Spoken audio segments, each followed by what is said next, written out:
televisiones va a poder modificar su papel, pero eso no quita para que tengamos otros métodos, otras maneras de poder actuar en esta historia. De hecho, por ejemplo, Fernando lo señalaba con muy buen criterio. Cuando estamos hablando de audiencia en radio, estamos hablando de rates, de audiencia acumulada, de cuántos han entrado un minuto, o cuántos bloques de media hora. Claro, y en 3 fotografías del año. Los que estamos también manejando información respecto de televisión, tenemos los datos todos los días, minuto a minuto, en fin, es otro componente. Y es un mercado de 2.400 millones, pero yo creo que la radio merecería, desde el punto de vista de investigación, otro tratamiento. Y a mí me parece que, también lo ha dicho en este caso nuestro común amigo Alex, la importancia de la investigación. La importancia de la investigación es crucial. Crucial. Cuando todo está en cambio, cuando la velocidad de cambio es tan vertiginosa, no puede haber atención a los oyentes, a los espectadores, a los lectores, a los internautas, si no sabemos qué es lo que está sucediendo. Antes decía Fernando que es el 3,2%, ¿no? Los que en principio están escuchando la radio por Internet. En términos de televisión nos preguntan muchas veces, bueno, pero ¿en el ordenador no se mide? Pues no se mide todavía. Porque a pesar de ser un fenómeno de una enorme notoriedad y prestigio, el consumo es pequeñito. Y la investigación cuesta muchísimo dinero. Todos sabemos aquí lo que vale medir cualquier cosa, o hacer un focus group, o hacer un quali quanti para una campaña política. Eso es muchísimo dinero. Es decir, la información, el conocimiento, siguiendo a Steiner, que sería más apropiado, este sabio europeo, no cabe ninguna duda que es lo que nos posibilita contactar con internautas, oyentes, espectadores, lectores, etcétera, etcétera. Por tanto, ese es el mensaje. No quisiera, como estamos en tiempo, me quedan un par de minutos o 3, 2 apuntes más. 1. A mí me ha encantado la exposición de Alex, así se lo he dicho. Ayer tuvimos la suerte también con Rosa y con otros, con vicerrectores de la universidad, a compartir una cena estupenda, muy agradable. Se ha hablado de un personaje maravilloso, como es Barack Obama, que tiene un storytelling precioso, precisamente porque tiene storytelling, ha sido elegido presidente de los Estados Unidos. Pero a mí me gustaría que desde el punto de vista radiofónico, digamos, focalizáramos uno de los grandísimos atributos del presidente de los Estados Unidos. Aquí no se ha dicho, y por eso me permito decirlo. Y es la persuasión, pero no persuasión como concepto intangible, sino como concepto tangible a través de su voz. ¿Habéis escuchado su voz? Es fantástica. Es que es fantástica. Y no solamente es una voz fantástica, sino que además es una voz que dice cosas, que dice argumentos. Y en ese sentido, como digo, a mí me gustaría significar que, aparte de todos los méritos de las campañas, de los grandes asesores, de toda la utilización de redes sociales o de convencionales o de una estrategia determinada en cada uno de los estados, pues es evidente que el personaje radiofónicamente, que es lo que nos ocupa, ¿verdad?, tiene una voz maravillosa. Y esa voz da muchos votos, ¿eh? De hecho, los discursos del señor Obama son magníficos, desde el punto de vista de lo que es entendido el discurso político, ¿no? Por tanto, significarlo.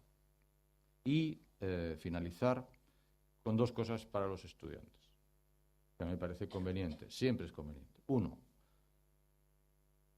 no es tiempo de no esfuerzo, es justo tiempo de lo contrario. Y es tiempo también de poner, vosotros sois el segmento de edad donde un tal Guillermo Puertas, Bill Gates y otros más inventaron. Por tanto, es el momento de que saquéis lo mejor de vosotros para ponerlo en disposición de las nuevas tecnologías, de los nuevos medios de comunicación, que, insisto, están en permanente cambio. Y sois vosotros los que tenéis una mente más fresca porque sois los menos reactivos al no cambio, ¿de acuerdo? Y, en ese sentido, dejaros ese mensaje de esfuerzo y, sobre todo, otro más, junto con el que es preciso la investigación en todo momento y condición. Y es que no dejéis de tener pasión por lo que hacéis. Sin eso, no hay redes sociales, no hay radio, no hay televisión, no hay prensa. Esa es mi invitación y mi ánimo, y daros las gracias por haberme escuchado. Buenas tardes.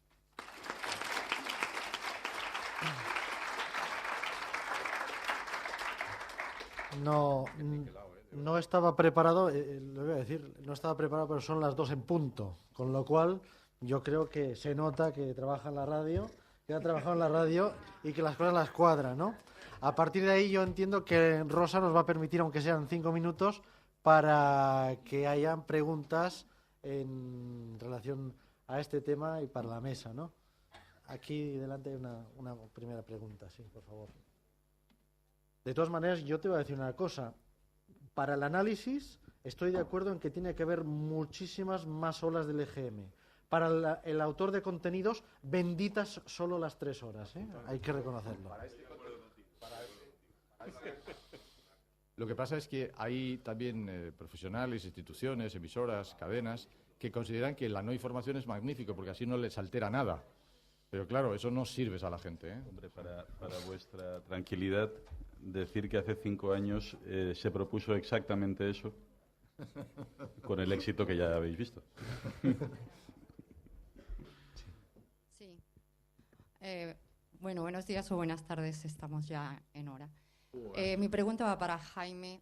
En esa obsesión que tenéis vosotros por rastrear a la persona, por medir a las personas, pues estáis teniendo una información que no solamente facilita finalmente datos estadísticos de audiencias, estáis finalmente obteniendo perfiles de personas, perfiles con gustos, tendencias, deseos de consumo, de compra, etcétera.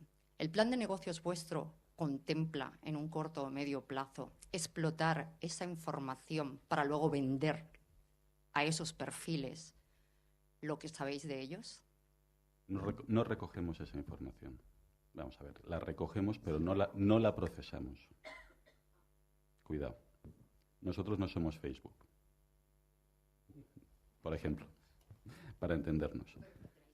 Nuestras reglas de juego son más bien reglas ESOMAR, con lo cual la información que se recoge se trata a nivel agregado y únicamente se recoge aquella información de comportamientos agregados y de datos sociodemográficos básicos agregados.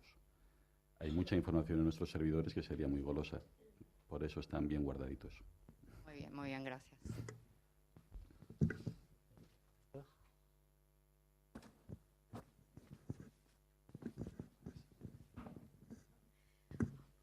Vamos a ver, mi pregunta va para cualquiera de vosotros. Estamos en un país de pymes. Toda esta información súper fabulosa, maravillosa, nos pone unos dientes de largos. Porque, claro, luego vamos a intentar actuar a nivel Zaragoza, por ejemplo, local, y esa información, ¿dónde está?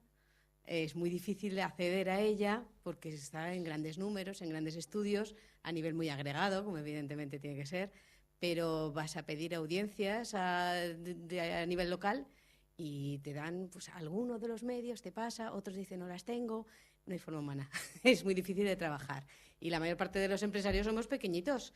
¿Qué pasa con nosotros? Esto me sirve un poco también para contrastar algo que ha comentado Ricardo sobre la pertinencia de tener más datos o una mayor continuidad del dato, ¿no?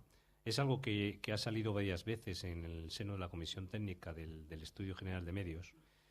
Pensad que la atomización del medio radio en España es enorme, enorme. Ahora mismo no sé, pero hace 3 años había más de 2.500 emisoras. Las muestras se establecen con un rigor que tienes que ir en función de, por supuesto, tamaño de hábitat, no saltarte ciertos ayuntamientos, es decir, recoger al final opinión allí donde pueda estar, ¿no? ¿Con esto qué quiero decir?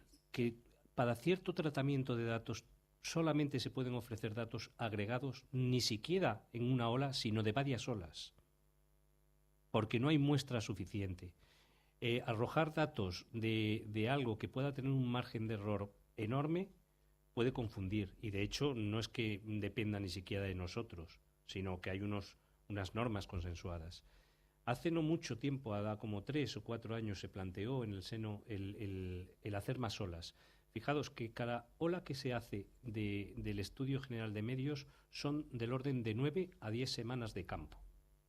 9 a 10 semanas recogiendo la información. Esas 3 olas representan en torno a 27-30 semanas de análisis. Alternativas que se planteaban.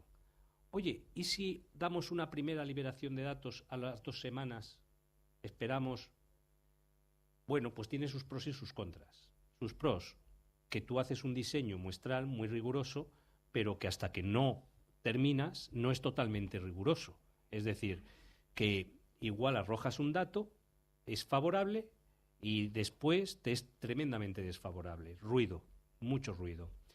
Por supuesto, el ideal sería tener un estudio con más muestra y mayor continuidad, pero pasa por los costes, no pasa por otra por otra problemática, pasa por los costes, ¿eh? No es un estudio además hecho en base a cuotas, es un estudio, ojo que son 80.000 entrevistas, de las cuales 30.000 son personales, para el tema radio.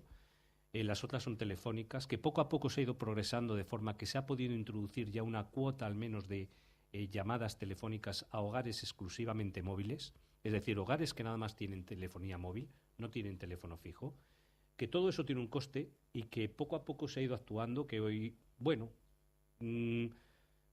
se puede estar más o menos cómodo pensando que se tiene un mix de metodologías con sus sesgos, cada una tiene un tipo de sesgos, y que poco a poco se va intentando representar aquellas porciones que todavía quedan fuera, ¿no? La penetración de los hogares solo móviles en España está rondando el 25%. Y son hogares además distintos, hogares diferentes. Hogares muchas veces unipersonales, hogares a veces de inmigrantes, es decir, de gente que a lo mejor no está representando convenientemente. El problema en definitiva, que tú planteas, bueno, nosotros somos conscientes de que nos llaman muchas veces para pedir un dato. Y si se puede, se da. Es decir, si vemos que hay una solidez muestral, lo damos. Pero es que no todos lo sostiene el número, ¿eh? No todo es posible.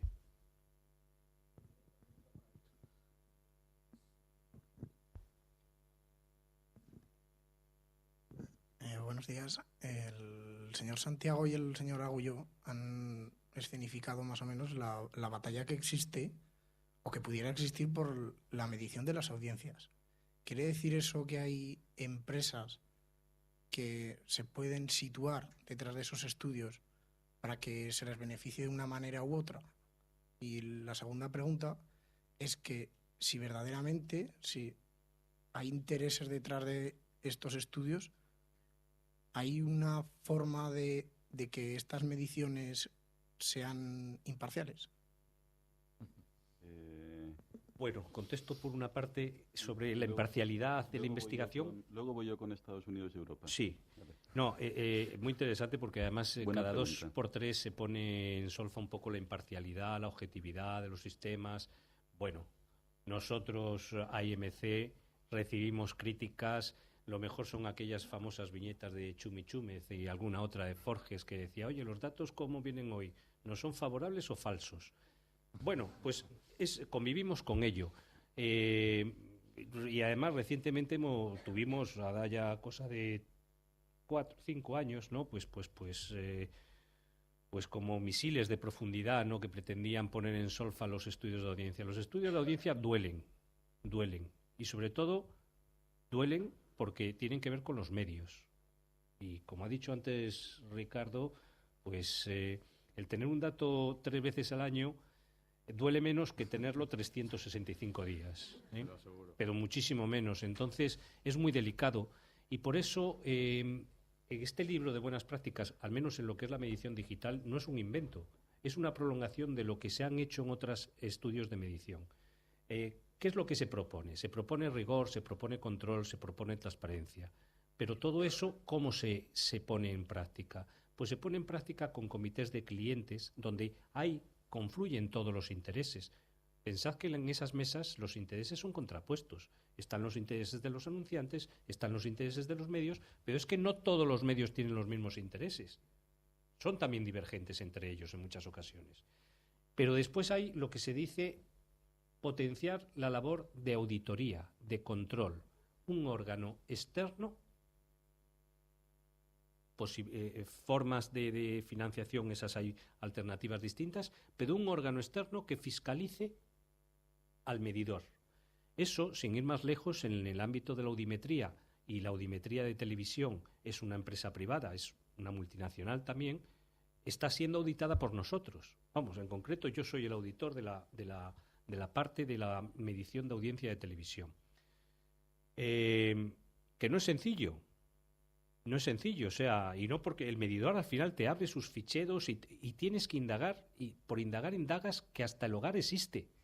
Cuando venía en la furgoneta y que nos han traído desde la estación, pues oía detrás, me sonreía sobre que si alguien conocía a alguien que tenga un audímetro. Yo conozco a muchos que tienen audímetro, porque todos los años hago visitas en torno a 30 hogares. existe